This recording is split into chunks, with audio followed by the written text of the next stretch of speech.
America में काम करने के इच्छुक भारतीय पेशेवरों के लिए साल 2026 की शुरुआत बड़ी मुश्किलों के साथ हुई है। ट्रंप प्रशासन की वीजा नीतियों में हुए बदलाव के कारण अब भारत के सभी प्रमुख वाणिज्य दूतावासों में H-1B वीजा के साक्षात्कार के लिए कोई भी नया स्लॉट उपलब्ध नहीं है। दिल्ली, मुंबई, चेन्नई, हैदराबाद और कोलकाता स्थित वीजा कार्यालयों में अब नियमित साक्षात्कार के लिए स्लॉट उपलब्ध नहीं है। आलम यह है कि जनवरी-फरवरी 2026 की नियुक्तियों को भी सीधे अप्रैल-मई 2027 तक के लिए टाल दिया गया है। आव्रजन विशेषज्ञों की माने तो फिलहाल स्थिति में कोई सुधार की उम्मीद नहीं है।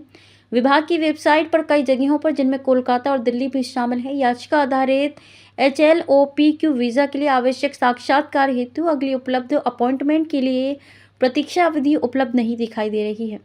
ये सब ट्रंप प्रशासन के H-1B वीजा के नियमों में हुए बदलाव के कारण हो रहा है। 29 दिसंबर 2025 को अमेरिकी नागरिकता और आव्रजन सेवा ने वित्तीय वर्ष 2027 के लिए नए नियम प्रकाशित किए थे।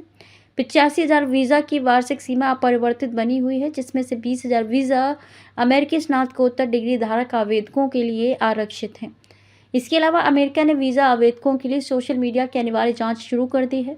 इस अतिरिक्त जांच से प्रत्येक आवेदक के लिए प्रक्रिया में लगने वाला समय बढ़ गया है और दूतावासों द्वारा प्रतिदिन आयोजित किए जाने वाले साक्षात्कारों की संख्या कम हो गई है।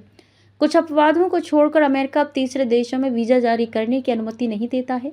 इसका मतलब है कि भारतीयों के लिए पूरी मांग भारत में स्थित दूतावासों द्वारा पूरी की जानी है, जिससे देरी बढ़ गई है।